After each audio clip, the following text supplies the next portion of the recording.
Welcome to the Uncanny Valley podcast. Today we're embarking on quite a rich exploration of a true classic of literature, The Wind in the Willows. That's right. And our mission really isn't just to revisit a story many of us love. We're actually treating its intricate narrative as, well, a source of profound observations.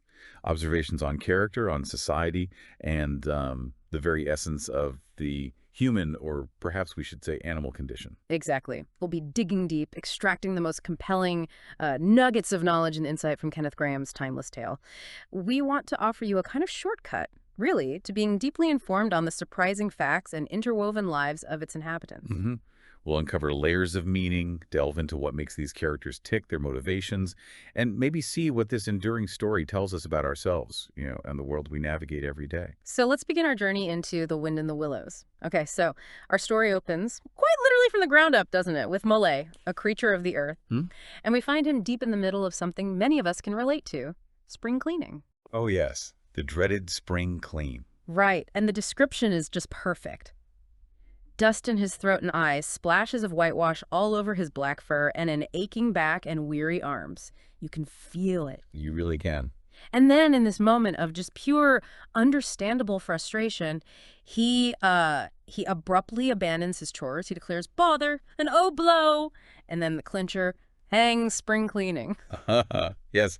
It's such a simple, relatable act of rebellion, isn't it? Totally. But it sets off something much, much larger. It really does. And what's truly fascinating here is how Graham transforms this mundane act of ditching chores into something far more profound. This impulsive act, it signals a deep inner stirring. The text actually describes it as a divine discontent and longing. Divine discontent. I like that. Yeah, it's more than just needing a break. It's this innate, almost spiritual pull towards something unknown, something liberating. From a literary standpoint, this initial impulse is basically Mole's call to adventure, Yeah. a key part of that classic hero's journey structure. Right. It kicks everything off. Exactly. It sets the stage for a whole narrative of self-discovery and completely new experiences. It suggests that sometimes our biggest life changes, well, they're sparked by a sudden, almost irrational urge to just escape the familiar. That idea of an imperious call really hits home, and Graham really amplifies that feeling through Mole's sheer physical effort in escaping his confined world, doesn't it? Oh, absolutely. How does that vivid portrayal of his frantic scraping and scratching and scrabbling and scrooging deepen our understanding of his liberation? Oh, it's visceral, isn't it? Yeah. He's working away with his little paws, muttering to himself, up we go, until finally, pop! His snout came out into the sunlight, and he found himself rolling in the warm grass of a great meadow. Pop. Just like that. And his first reaction, this is fine. This is better than whitewashing. Uh-huh. Understatement of the year. It's such a powerful contrast, isn't it? His dim, dusty, underground life versus this vibrant, active world above, filled with the carol of happy birds that fell on his dulled hearing almost like a shout. It truly is. The immediate immersion into sensory richness is just palpable.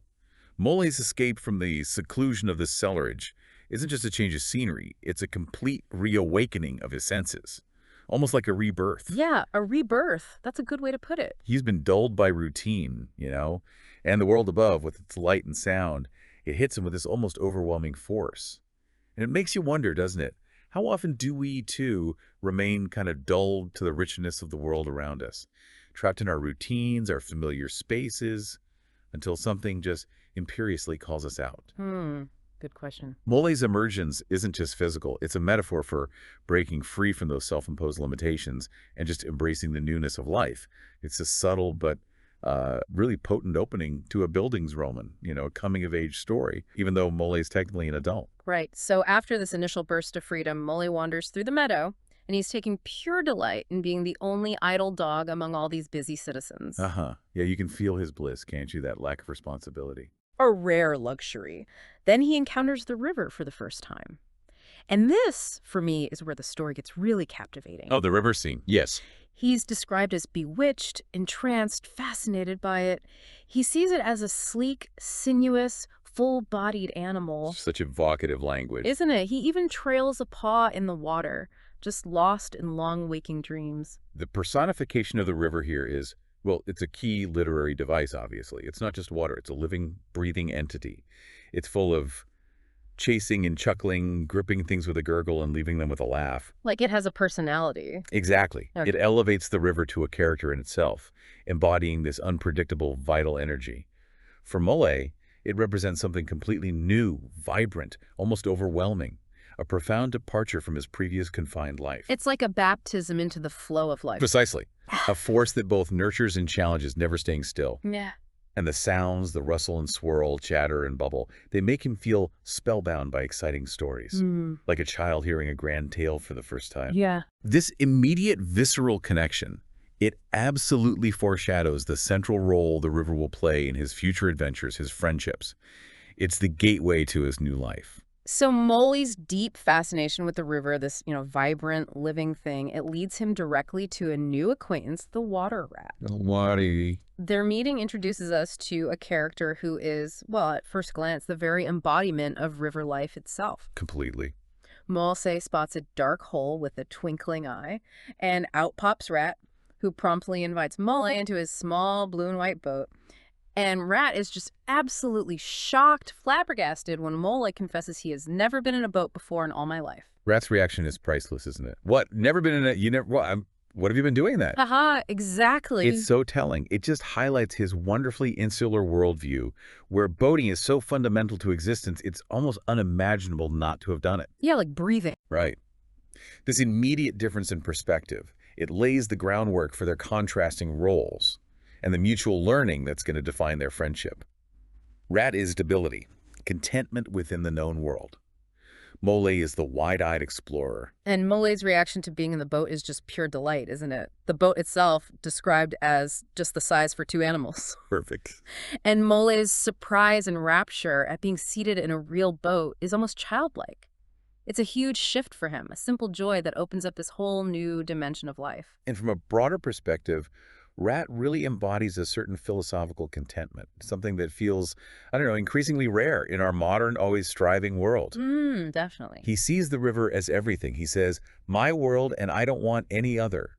What it hasn't got is not worth having, and what it doesn't know is not worth knowing. Wow, that's quite a statement. It is. He describes it as father and mother and sister to me and aunts and company and food and drink and naturally washing. Everything he needs. Pretty much. He even declares, nothing seems really to matter. That's the charm of it. And this forces you to consider, the value of that kind of singular focus, that self-contained happiness, versus the constant pursuit of external knowledge or experience that drives so many of us. Is it blissful ignorance, or is it profound wisdom? That's the question, isn't it? Rat's perspective, as he tells Mole, is that the bank is so crowded nowadays that many people are moving away altogether. And he lists the otters, kingfishers, dabchicks, moorhens. They're all always wanting you to do something, as if a fellow had no business of his own to attend to. Huh. A little critique of being too busy. A subtle one, yeah. A powerful statement of a simple, deeply integrated life. Rat's contentment is so profound that anything beyond the river is literally not worth having or not worth knowing. You do have to wonder what's the hidden strength or weakness in that kind of focus. Is it resilience born of simplicity, or is it a kind of provincialism that limits growth? A bit of both, perhaps. Maybe. It's interesting because even in this seemingly perfect river world, Rat subtly introduces Mole to the idea of a wider, more complex, and frankly, somewhat menacing landscape. Indeed. He dismisses the wild wood as a place, we don't go there very much, we riverbankers. Right, not our turf. He mentions its inhabitants. Squirrels are all right, some rabbits, badgers, of course, but then adds significantly weasels and stoats and foxes and so on. Here we go. Yeah. He says they're all right in a way. I'm very good friends with them. But they break out sometimes. You can't really trust them. Break out sometimes. Ominous. Very. And the wide world beyond, dismissed entirely. That's something that doesn't matter either to you or me. I've never been there and I'm never going, nor you either if you've got any sense at all. Don't ever refer to it again, please. Quite emphatic. Absolutely. It reveals this clear, almost tribal understanding of their world. Riverbankers at the top of their chosen domain, the wildwood representing this necessary but dangerous other. And the wide world is just off limits, forbidden. A place of outright rejection for Rat reflects his deep attachment to his comfort zone. And Mole's reaction, described as trifle nervously, already hints at the foreboding nature of that place. It sets up later events perfectly. It's a world clearly marked out, isn't it? Safe and known versus wild and unpredictable, like a little microcosm of bigger social structures. Precisely. Okay, so our journey along the riverbank, it really wouldn't be complete without introducing Mr. Toad. Ah, Toad of Toad Hall, the one and only. He makes his appearance pretty early on, and we immediately get a sense of his, well, let's just say his singular nature. Singular is one word for it. Enthusiastic, perhaps. Enthusiastic, yes. Otter casually mentions Toad is out in his brand new wager boat, new togs, new everything. Always the latest thing with Toad. Exactly. Rat then elaborates, detailing Toad's history of fads. Once, it was nothing but sailing. Then he tired of that and took to punting. Last year, it was houseboating. You see the pattern forming. Clearly. Rat says it's all the same. Whatever he takes up, he gets tired of it and starts on something fresh. And Otter sums it up perfectly. Such a good fellow, too. But no stability, especially in a boat. Uh-huh. No stability. That immediately establishes Toad's character, doesn't it? Impulsive, lacking that core stability, perpetually seeking the new and the novel. This pattern, it sets up his recurring cycle of intense obsession, followed by financial extravagance and, well, ultimately trouble. His money lets him do it, though. Oh, absolutely. His immense wealth allows for these fleeting enthusiasms, but his fundamental lack of discipline, lack of focus, it's a constant source of deep concern for his friends. And here's a key insight, I think. Toad's relentless cycle, rapid obsession, swift abandonment, it isn't just a character quirk. It feels like a profound, almost prophetic commentary on the newness addiction you see in consumer societies. That's interesting, like he's always chasing the next hit. Exactly. Chasing the next thing, not for its inherent value, but for that initial dopamine hit of novelty, only to discard it once the thrill wears off. It mirrors our own contemporary struggles, maybe, with sustained satisfaction. Suggests that true contentment might lie outside that endless pursuit. And the description of Toad Hall itself, it perfectly captures this abandonment of old interests, doesn't it? It really does. It's described as a dignified old house of mellowed red brick with well-kept lawns reaching down to the water's edge. Beautiful, right? Idyllic. But its boathouse, which must have been buzzing with activity once, is now unused and a deserted air.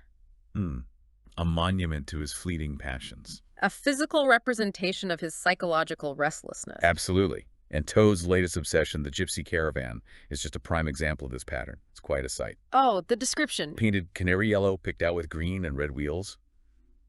And lavishly stocked, of course. Biscuits, potted lobster, sardines, everything you can possibly want. He doesn't do things by halves. Never. And he tries to convince Rat and Mole to join him on a road trip, promising to show you the world. He dramatically declares, I'm going to make an animal of you, my boy. Make an animal of Mole. Ahaha.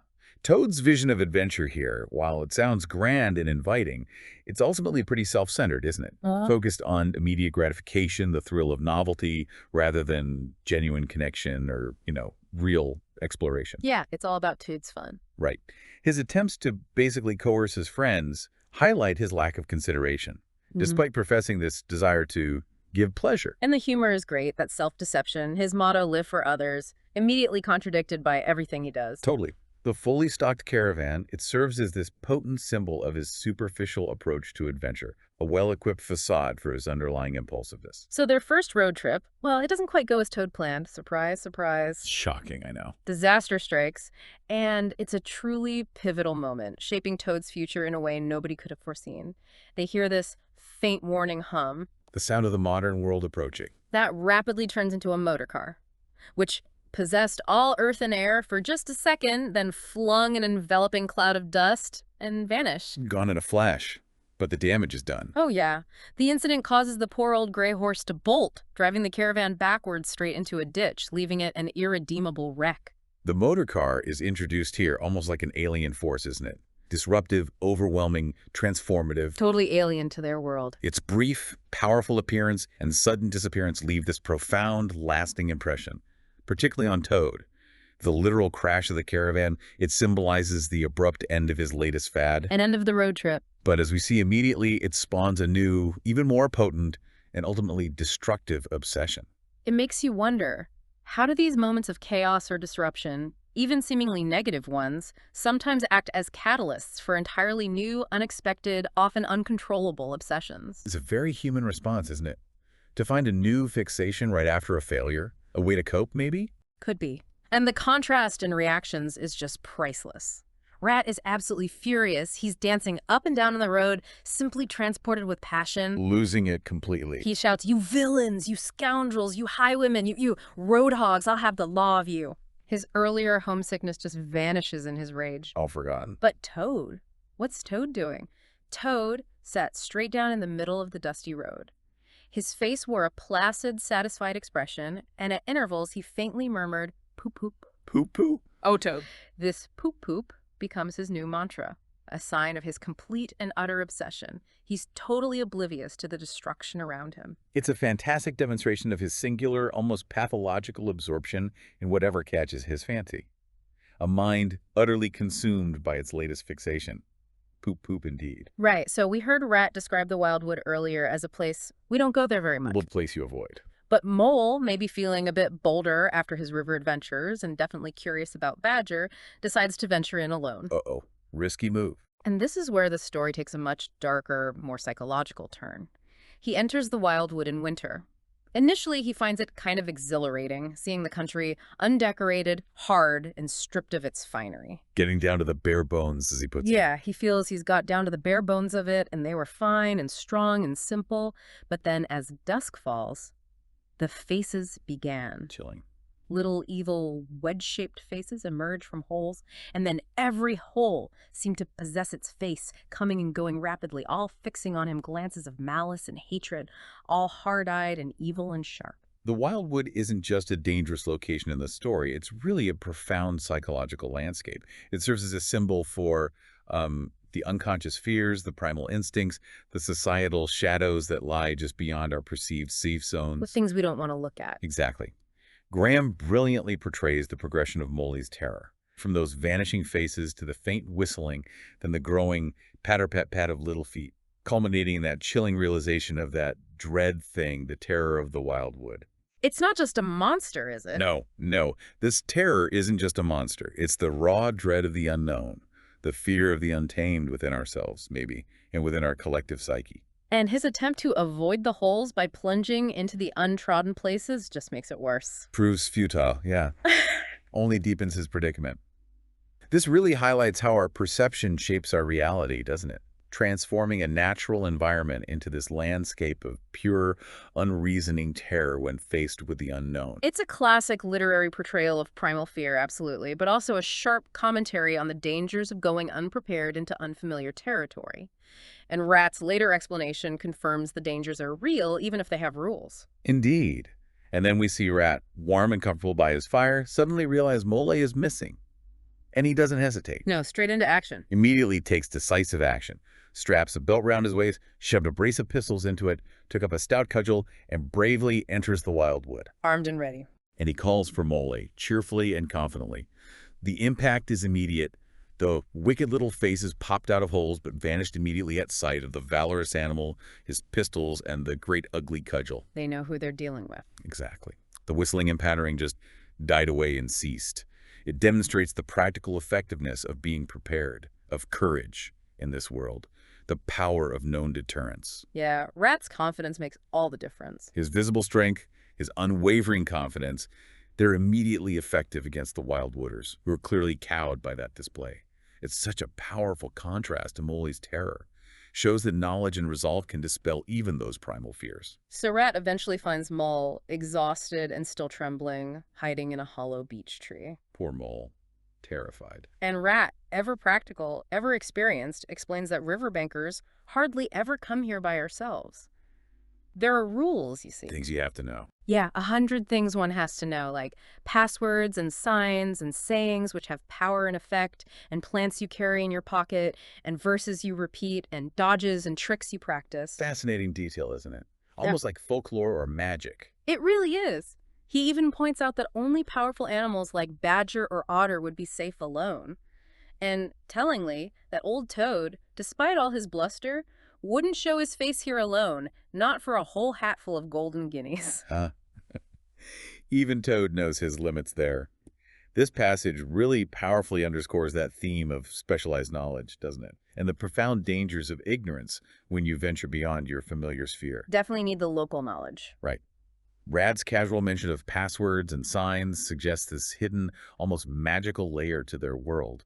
Like traditional folklore, where knowing the right words or carrying the right charm offers protection against unseen forces. And the detail about Toad's fear, it's a great character insight. His recklessness has very clear limits when faced with genuine, untamable danger. It highlights a fascinating point, I think, about how every environment, whether it's natural or social, has its own unwritten rules, its inherent dangers. Yeah. And true security comes not just from strength, but from understanding and respecting those codified, often subtle laws. It's a very practical lesson in survival, really, and social navigation. So after rescuing Mole, and of course giving him a good scolding for his recklessness, That's a good friend should. they get lost in the snow trying to get home.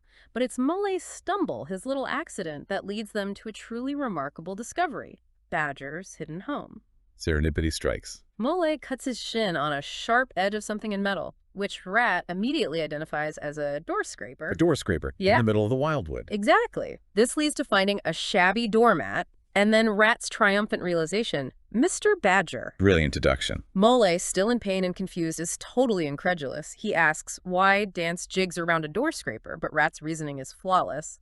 And then they enter Badger's sprawling, ancient underground residence. And Mole is just blown away. Completely. Staggered at the size, the extent, the ramifications of it all.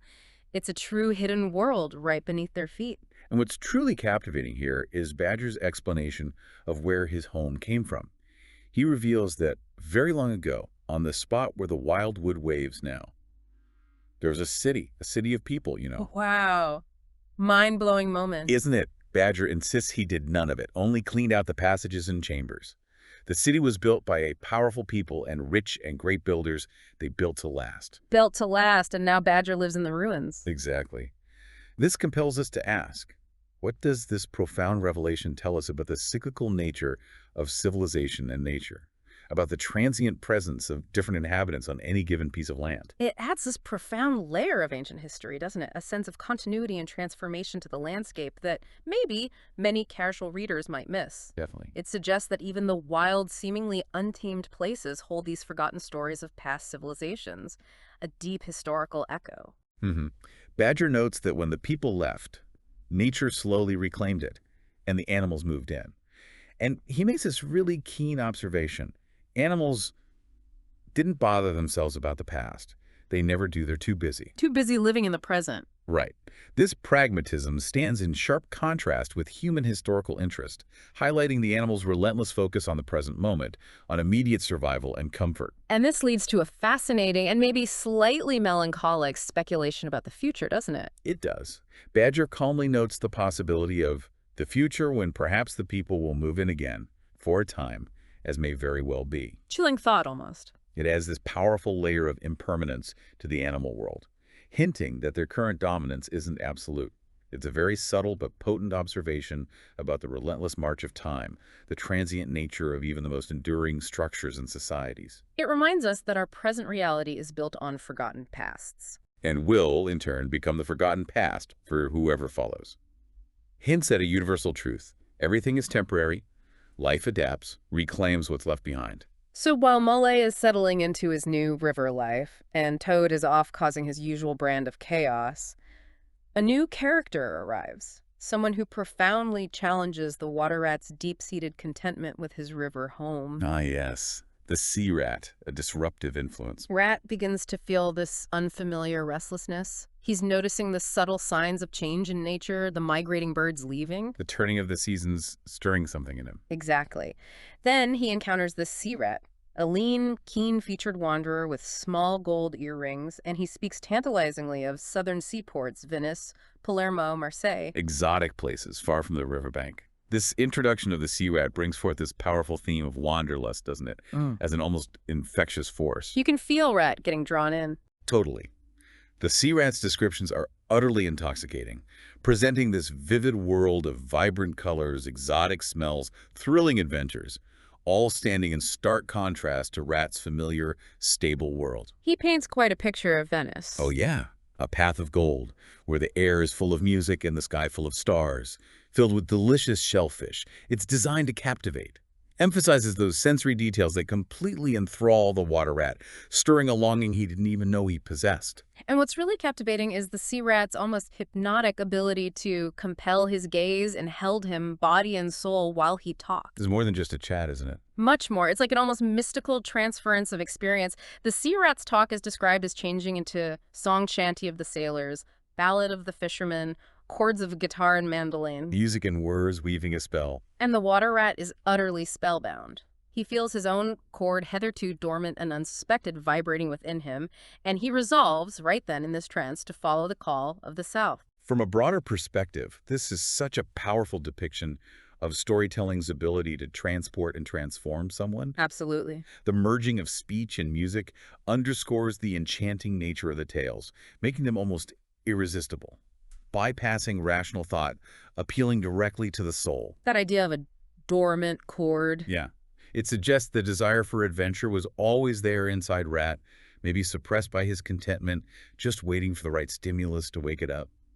The intensity of this new longing is almost like a seizure, profound enough to fundamentally alter his core desires. It makes you wonder, are some experiences, some stories, so potent they can fundamentally alter your core desires, your sense of identity, pulling you away from everything you know? It's a scary thought, in a way. So Mole, ever the loyal friend, notices Rat's glazed eyes, his strange, uncharacteristic behavior as he starts packing his satchel, getting ready to leave his beloved river. You see something's badly wrong. And Mole immediately steps in to stop Rat abandoning his whole life.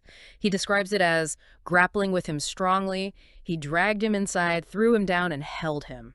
Not gentle, but necessary. Rat struggles desperately, then becomes exhausted, and is shaken by a violent shivering, passing in time into an hysterical fit of dry sobbing. Wow. A powerful physical reaction. Mole's intervention is a direct, almost forceful act of rescue, isn't it? Demonstrating his deep loyalty and practicality when faced with his friend's profound distress. He knows he has to act. And the description of Rat's eyes turning a streaked and shifting gray, not his friend's eyes, but the eyes of some other animal. That really emphasizes the depth of his temporary transformation, the grip the sea rat's tails had on him. It raises that question, doesn't it, about true friendship. What do you do when a friend seems lost to some overwhelming external influence, a longing that seems to override their very self? It's tough. Oh. Mole's action shows a friendship that's willing to be tough, to intervene directly when necessary. Mole then tries to cheer him up and help him to relate what had happened, but poor Rat finds it incredibly difficult to put the haunting sea voices into cold words. Some experiences just defy articulation, don't they? That ineffable nature of deeply felt, non-rational desires. Yeah. Mole, though, with remarkable wisdom, tactfully turns the conversation to familiar, comforting domestic topics. Harvest, jams and preserves, midwinter. Grounding him back in his own life, it's a masterclass in empathetic distraction, really. Gently steering Rat back toward his core identity, his passions, reminding him of the quiet, enduring joys of the life he already has. And it works. Rat eventually feels better, starts scribbling and sucking the top of his pencil. His creative outlet returning, a clear sign he's coming back to himself. This moment perfectly illustrates that tension, doesn't it?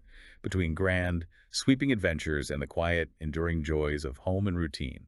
And it also makes you consider how important it is to have someone who understands how to bring you back from the brink of radical change.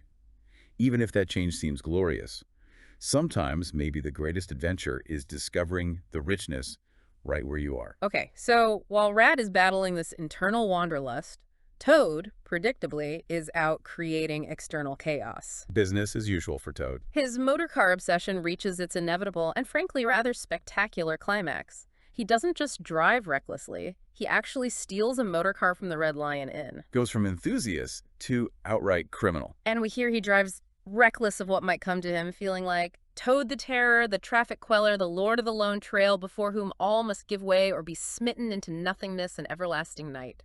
Oh, the grandeur.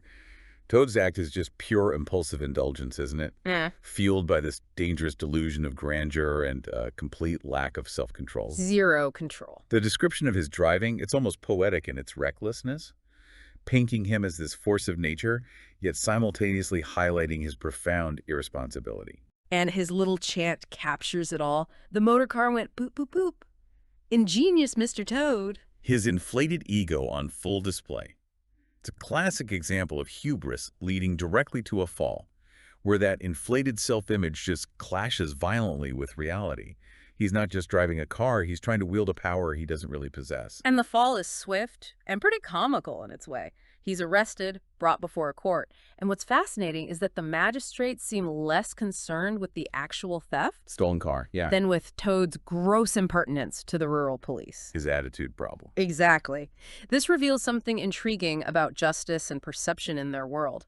The clerk suggests this wildly disproportionate sentence: 12 months for the theft, 3 years for the furious driving, and 15 years for the cheek, 15 years for cheek. That's insane. totaling an astounding 20 years in prison. From a broader perspective, this scene really reflects how often public or societal reactions, especially from those in authority, are driven by issues of respect and deference, rather than just the severity of the crime itself. Showing the proper respect. Right. Toad's flamboyant nature, which he sees as his charm, becomes his undoing in the eyes of the law. His cheek, his refusal to show proper humility, proper deference to authority, that's deemed the gravest offense. Worse than stealing a car and dangerous driving. Apparently. And the exaggerated description of the grim old castle with its grinning soldiery, threatening looks through their vizards, mentions of the rack chamber and the thumbscrew room, it paints this grim, almost medieval picture of justice, enhancing the drama and the absurdity of Toad's plight. It makes you think, how often is punishment less about rehabilitation and more about just asserting and maintaining social order and authority? A very relevant question, even today. So, imprisoned in the grimmest dungeon, Toad naturally falls into despair. Hitting rock bottom. He laments his fate, calls himself a stupid animal, and for a brief flicker of self-awareness, actually praises his friend's sound judgments. He even refuses his meals. A moment of clarity, perhaps. But this is Toad. And even in his lowest moments, his self-importance finds a way to resurface, aided by an unlikely ally. The jailer's daughter. The kind-hearted jailer's daughter, who's fond of animals. She offers him comfort, tea, and encourages him to talk about Toad Hall, about his life. And that's all the encouragement Toad needs, right? Mm-hmm. His initial contrition, while it seems genuine for a second, it quickly gives way to his usual self-aggrandizement once he has an audience. Back to boasting. Exactly. The jailer's daughter's gentle encouragement, rather than, say, admonishment, inadvertently allows his true, vain nature to reemerge. He boastfully describes Toad Hall as an eligible self-contained gentleman's residence, very unique, dating in part from the 14th century, but replete with every modern convenience. Estate agent Toad. Pretty much. It just highlights how easily someone's self-perception can be swayed and reinforced by external validation, even from a well-meaning source. He uses the opportunity not for real reflection, but just to rebuild his ego. And what's truly fascinating here is the sheer audacity of the escape plan she suggests. The washerwoman disguise. Genius. Noting their similar figure, she suggests Toad escape disguised as her washerwoman aunt. This raises a really important question for us, doesn't it? How much does our identity, or at least how we're perceived, truly rely on external appearance and societal roles? And how easily can these be manipulated? It's a great point. Toad, after some initial vanity, I have a very elegant figure, agrees to the disguise. Of course he does. And as the washerwoman, he finds every barred door and grim gateway just opens for him. A stark contrast to his previous imprisonment. Suddenly he's harmless, invisible. Exactly. This transformation offers this symbolic commentary on social perception. Toad, as the seemingly innocuous washerwoman, is rendered invisible to the very guards who locked him up as Toad. And his chief danger isn't even being caught. No. It's his strong sense of his own dignity, constantly clashing with the chaff and the humorous sallies from the guards. His internal struggle to maintain character despite his wounded pride adds this humorous, almost psychological depth to the escape. He hates being laughed at as a washerwoman. Can't stand it. And there's that delicious irony that his apparent popularity and the sets that seem to inspire it were really another's, subtly undermining his rampant vanity. It's a comedic masterclass in the tension between inner identity and outward performance. But Toad's freedom is, typically short-lived. He faces new challenges that quickly reveal his ingrained lack of foresight. Planning isn't Toad's strong suit. He attempts to board a train, only to discover a critical oversight. At the station, in what he describes as a sort of nightmare, he struggles desperately with the cotton gown. Trying to find a pocket. realizing he has no money and no pockets in his disguise. He tries to bluff the clerk, claiming to be well known in these parts. That doesn't work well. No. He's met with laughter and dismissed simply as, "Madam." Ouch. This moment starkly exposes the practical limitations of Toad's impulsive nature, his reliance on his privileged past. Yeah, his usual tricks don't work. His bravado, his dependence on wealth, they're completely stripped away by the disguise, leaving him utterly helpless in a practical sense. The clerk's blunt dismissal highlights the absurdity of his disguise, his pretense, a harsh dose of reality for our vain hero. It's a powerful lesson in how quickly social standing can just dissolve when your material resources are gone. But just when all seems lost, Toad's unique brand of misfortune, or maybe luck, leads to another unexpected rescue. He does tend to fall on his feet, doesn't he? A kind engine driver, pitying the washerwoman who's apparently lost all her money and has kids waiting for her, offers her a ride on the engine. Buys the story completely. And Toad, ever quick on his feet, pretends to be this distraught mother and agrees to wash his shirts in return, though of course he has absolutely no intention of doing so. Toad's quick thinking to leverage his disguise, play on the engine driver's sympathy, it's a testament to his adaptability in a crisis, even if it involves total deceit and breaking promises. Whatever works in the moment. Right. The engine driver's empathy provides this stark contrast to the stern justice system he just escaped, showing that compassion can sometimes be a more effective path to freedom than cunning or lawyering. And Toad's internal promise. Oh, yeah. To send the engine driver enough to pay for quite a quantity of washing, and that will be the same thing, or better. It just showcases his self-serving morality, his remarkable ability to rationalize his own actions, always seeing himself as a victim of fate, never the cause of the problem. This raises that interesting question again. How does the narrative use humor and absurdity to comment on identity and reality?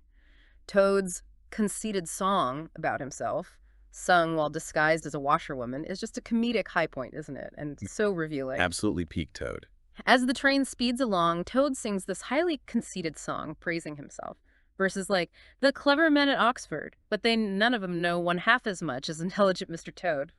Yeah. And who was it said, "There's land ahead," encouraging Mr. Toad? This outburst of pure self-aggrandizement is just classic Toad, showcasing his irrepressible vanity even in the most precarious situations. The sheer absurdity of a washerwoman singing such a bombastic song is deeply comedic. Hilarious. But also a subtle commentary on his inability to truly shed his ego, even under these extreme circumstances. His internal identity as the clever, intelligent Mr. Toad is just far too deeply ingrained to be hidden by a costume or the threat of recapture. He can't help himself. It's a testament to the power of self-delusion, really, how our deepest beliefs about ourselves can persist no matter how much external reality contradicts them. But just as Toad's spirits are soaring, convinced of his own genius, the long arm of the law catches up again. Inevitable, really. The engine driver notices another engine pursuing them, filled with a motley crew of ancient warders waving halberds, policemen in their helmets waving truncheons, and shabbily dressed men in pot hats, obvious and unmistakable plainclothes detectives. Like Posse. All shouting the same thing, "Stop, stop, stop." The pursuit creates this palpable sense of escalating panic, doesn't it? The motley crew is a comical yet menacing image of authority closing in. They mean business. And Toad's immediate, frantic confession, falling to his knees, crying, "I am not the simple washerwoman I seem to be. I am a Toad, the well-known and popular Mr. Toad." It shows his complete breakdown under pressure. The disguise is gone in an instant. Abandons it the moment his freedom is truly threatened. His carefully constructed facade just collapses in an instant of pure fear. It's a moment of profound vulnerability where his true identity, or at least his public persona, is revealed under duress. The well-known and popular Mr. Toad. Even then. Toad escapes again, thanks to the kind engine driver's quick thinking, jumping off the train. But his adventures leave him cold, hungry, and utterly alone in an unknown wood. From the frying pan into the fire. And even here, his hubris causes him trouble. An owl laughed its lo-ho-ho-ho, which Toad naturally found in very poor taste. Can't take a joke. Can Toad. Then a fox remarked sarcastically, "Hello, washerwoman. Half a pair of socks and a pillowcase short this week. Mind it doesn't occur again." Ouch. The animals of the wood, unlike the humans he fooled earlier, see right through Toad's disguise immediately. No fooling them. They puncture his self-importance, highlight his folly with this keen, biting wit. It serves as a reminder that the wild has its own form of recognition, its own social rules, often far less forgiving a pretense than human society. And Toad's vexation at not finding a stone to throw at the fox. Underscores his simmering frustration, his inability to cope with being mocked, reveals that fragile ego beneath all the bravado. It's a comedic moment that grounds Toad back in the stark realities of the natural world, which cares very little for animal vanity and social games. Okay, so back at the riverbank, the friends are still worried about Toad, but then they discover a much more pressing problem. Toad Hall itself has been taken over by the wildwooders. Disaster. The worst has happened. Yeah. Rat informs Toad that the Stoats and Weasels have taken Toad Hall.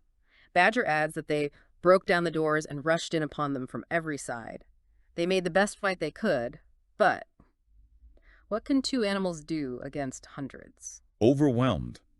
This introduces a direct and formidable threat to the established order, the peace of the riverbank, and specifically to Toad's ancestral home. It's a full-scale invasion. The invasion by the wildwooders signifies a breakdown of that tenuous peace Rat alluded to earlier, demonstrating that the wildwooders break out sometimes, but this time with devastating effect. And the image of them beating Badger and Molly. Chilling.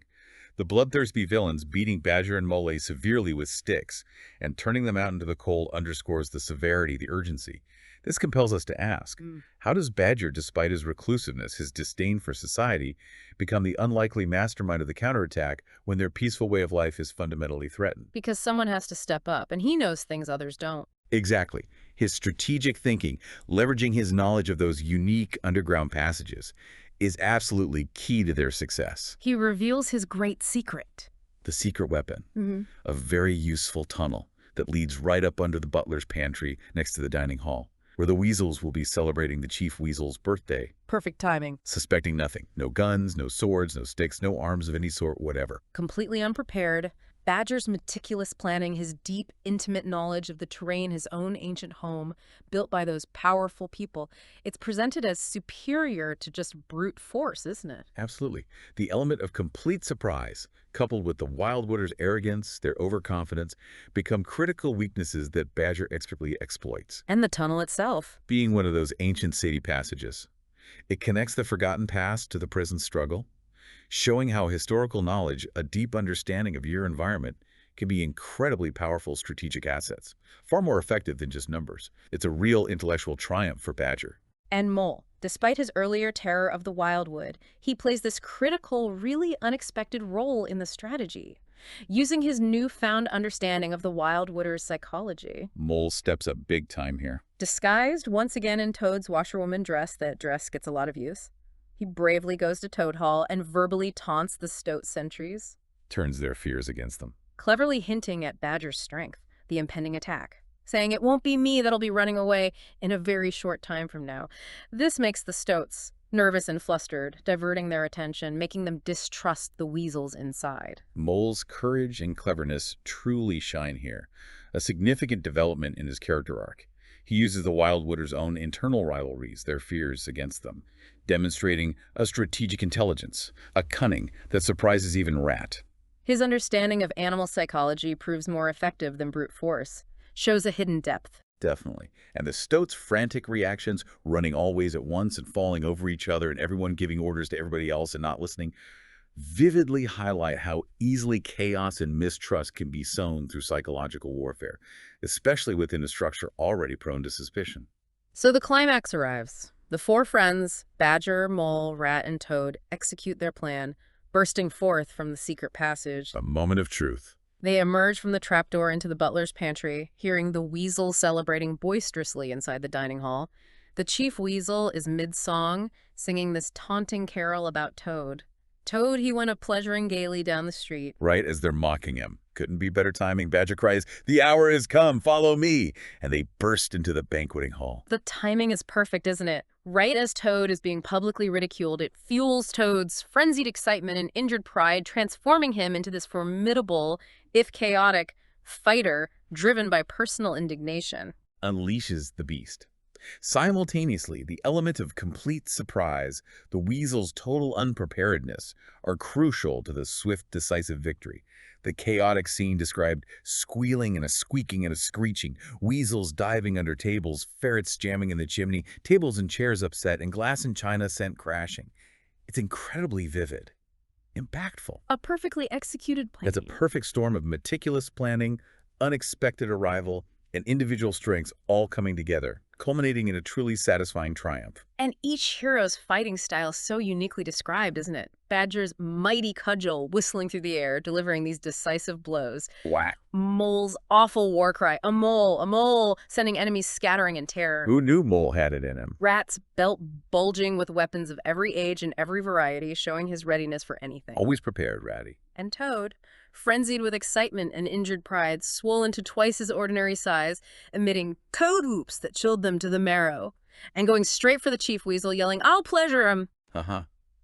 Pure, satisfying triumph for the heroes, showcasing their combined strengths, their individual contributions to reclaiming Toad Hall. Brilliant scene. So with Toad Hall gloriously reclaimed, the practical matters begin. Order must be restored. Back to reality. Mole calmly supervises the capture and expulsion of the remaining weasels, demonstrating his newfound confidence, his capability. He even collects an armful of captured rifles. Mole the organizer. Quite a change from the start. Badger, ever pragmatic, immediately requests supper, tells Toad, "Stir your stumps, we've got your house back for you, and you don't offer us so much as a sandwich." Badger keeps him grounded. His bluntness towards Toad here highlights his continued role as the grounded elder, refusing to indulge Toad's ego, even after the victory. No special treatment for the owner? No. The swift shift from chaotic battle back to domesticity, it emphasizes those core values the friends cherish. Comfort, good food, companionship. Which brings us to a crucial point about personal growth, or lack thereof, and accountability. Rat's subsequent searing lecture to Toad about his awful-ass behavior is a critical moment. Oh yeah, Rat lets him have it. He really does. He directly confronts Toad, listing his recent humiliations with brutal honesty. Handcuffed, imprisoned, starved, chased, terrified out of your life, insulted, jeered at, and ignominiously flung into the water by a woman, too. Doesn't pull any punches. None. He asks with genuine exasperation, where's the amusement in that? Where does the fun come in? And reminds Toad his actions directly impact his friends. Do you suppose it's any pleasure to me to hear animals saying that I'm the chap that keeps company with jailbirds? Woof, that's gotta hurt. That's a powerful moral reckoning, forcing Toad to confront the true, inglorious reality of his adventures, stripping away that self-aggrandizing narrative he's built. It highlights the relational cost of unchecked self-indulgence, the burden it places on loved ones. And from a broader perspective. Well, it speaks to the immense challenges of confronting a friend's deeply ingrained flaws, doesn't it? Even when you're motivated by love and concern. It's hard. And Toad's reaction. Initially feigned repentance, yeah. Followed almost immediately by a quick shift to a brilliant idea connected with motorboats, right after agreeing to be a good Toad. It just powerfully demonstrates how deeply ingrained his impulsive nature is. Some things never change. It's a poignant testament to the profound difficulty of true, lasting behavioral change, especially for a character so driven by innate urges. So the celebratory banquet is planned, and Toad initially tries to hijack it completely for his own self-glorification. Of course he does. It's all about Toad. His proposed banquet program lists multiple speeches and songs, all by Toad, focusing on his cleverness, his career of triumph. Unbelievable. The exaggerated speech by Toad outline, with subtopics like our prison system and horse stealing and how to deal, just emphasizes his overwhelming self-obsession. He learned nothing. But his friends, particularly Rat and Badger, intervene. They have a clear plan to force some humility upon him. They confiscated the lot of invitations and had Mole fill out plain, simple invitation cards. Damage control. It's a clear, concerted effort by the friends to manage Toad's rampant ego, ensure he presents a respectable front to society. Gotta keep up appearances. It reflects their concern not just for his reputation, but their genuine desire to see him actually change, or at least outwardly conform to social propriety. It's this wonderfully comedic struggle, isn't it? Between Toad's true, irrepressible nature and his friend's persistent attempts at reform, a constant negotiation. The actual banquet then shows Toad's forced humility, and a glimpse into the lasting peace restored to the riverbank. At the banquet, when he's cheered, Toad humbly responds, "Badger's was the mastermind. The mole and the water rat bore the brunt of the fighting. I merely served in the ranks and did little or nothing." Wow, he actually said it. The animals are quite puzzled and taken aback by this unexpected modesty. They don't know what to make of it. Toad's public display of humility is undeniably a forced performance, isn't it? Coached by his friends. But it achieves its desired effect on the guests, signals a return to order, proper conduct. It shows the friend's success in guiding him towards social propriety, even if his internal vanity is probably untouched. Likely completely untouched, and the lavish banquet spread, guava jelly, a cold chicken, a tongue, trifle, and quite a lot of lobster salad. French rolls and any quantity of cheese, butter, and celery underscores that return to comfort and abundance, a well-deserved reward for their shared valor, the restoration of their way of life. And it's worth noting that the wild wood. Right, once a place of terror, now successfully tamed so far as they were concerned. That phrase is key. That's a crucial point about the wildwood. Toad also apparently sends gifts and thanks to the kind jailer's daughter and the engine driver. Making amends, sort of. And the barge woman is compensated, though Toad kicked terribly at this, holding himself to be an instrument of fate. Uh-huh. Still Toad. But the wildwood inhabitants now respectfully acknowledge the heroes. Mother Weasel's pointing out the great Mr. Toad and the gallant water rat and the famous Mr. Mole. They've earned their respect. The concluding scene of peace and recognition demonstrates the full restoration of order, the triumph of the riverbankers' values. The wildwooders' new respect is a direct result of the heroes' actions. Courage, collective action, strategic thinking, establishing dominance and stability. But that phrase, so far as they were concerned. Exactly. It's a very nuanced touch. Suggests a profound understanding of the wildwood's inherent wildness. It implies that complete control is always partial, that the uncivilized aspects of nature, or maybe human nature too, are merely managed, not eradicated. Always lurking beneath the surface. Perhaps. It's a subtle nod to the enduring wildness that exists even in a seemingly settled world. Reminds us there are always forces beyond our complete control, even if they appear placated for now. Okay, so while we've journeyed through ambition, conflict, reconciliation, The Wind in the Willows also offers these profound moments that transcend the practical, moments that anchor its animal world in something far more ancient, more mystical. Yes, it's not all just adventure and character studies. Let's delve into perhaps its most enigmatic chapter, The Piper at the Gates of Dawn. A brief but unforgettable departure that speaks to the deeper, unseen forces at play in their world. A truly unique chapter. While searching for the lost baby otter, Portly, Mole, and Rat encounter this mysterious, thin, clear, happy call of the distant piping. And Rat's reaction is immediate and intense. He's wrapped, transported, trembling, utterly possessed by the new divine thing. Mole initially hears nothing myself but the wind playing in the reeds. This scene introduces a deeply supernatural, almost divine element into their world, contrasting sharply with the pragmatic, character-driven adventures we've just been discussing. It feels completely different. It's a moment of transcendent beauty, of mystery, that profoundly affects Rat. Reveals a spiritual or mystical side to his character that we haven't really seen before. And Mole eventually hears it too. Yes, the gradual awakening to the music in Mole, which broke on him like a wave, caught him up and possessed him utterly.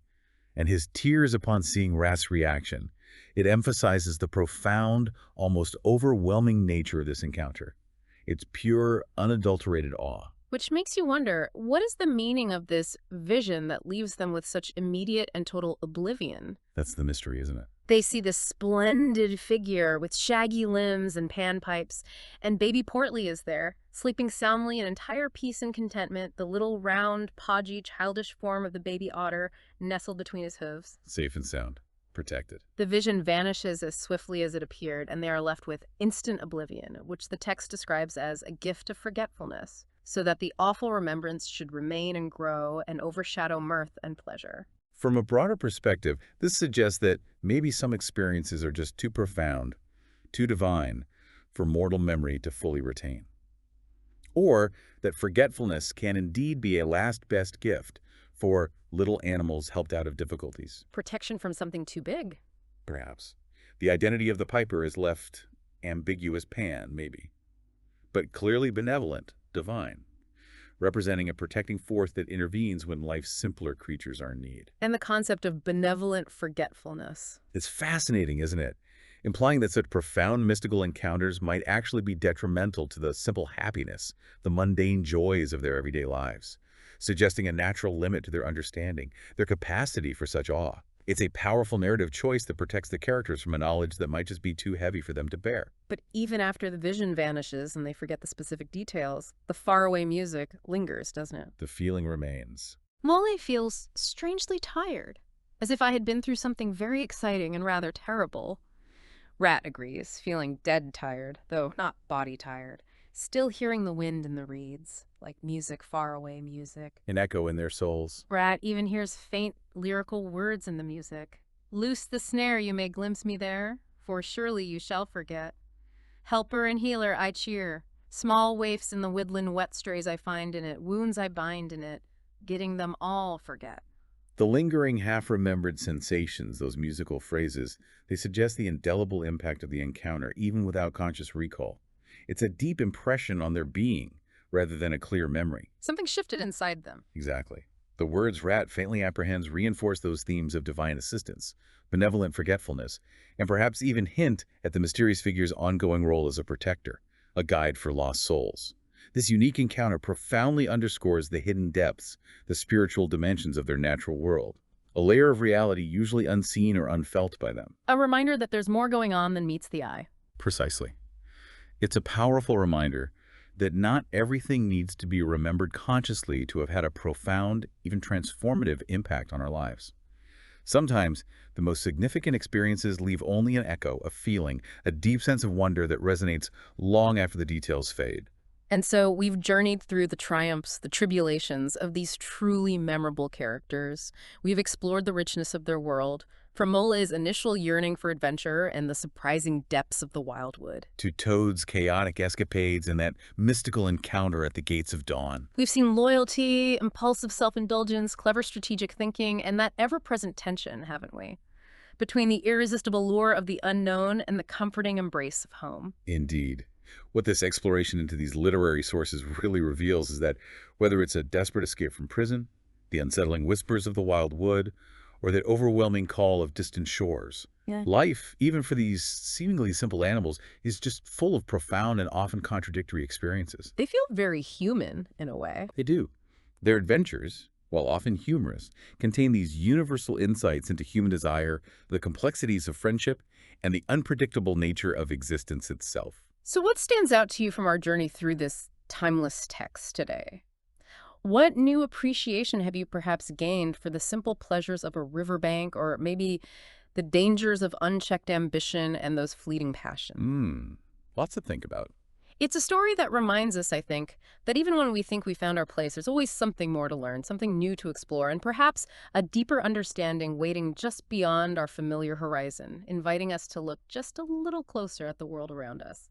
Thank you for joining us on this exploration from the Uncanny Valley podcast. Until next time, keep exploring, keep questioning, and keep an open mind to the surprising nuggets of knowledge all around you.